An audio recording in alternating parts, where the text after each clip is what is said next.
ఈ రోజే డౌన్లోడ్ చేయండి. మీ ఫేవరెట్ షోస్ చూడండి. ఫణి, ఏయ్, ఏంటి పూజ దగ్గర ఉండకుండా అటు ఇటు తిరుగుతున్నావు? నా సంగతి తర్వాత మీకొక విషయం చెప్పాలి. ఏంటి? ఆ జితేంద్ర గాడు కట్లు విప్పుకుని గుడివైపే వస్తున్నాడట.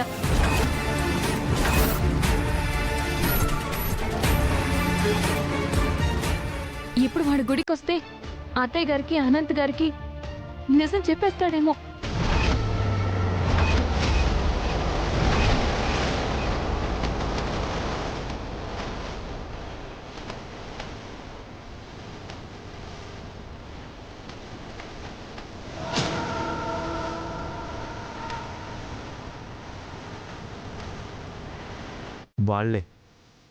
వాళ్ళనే సత్య మోసం చేస్తుంది.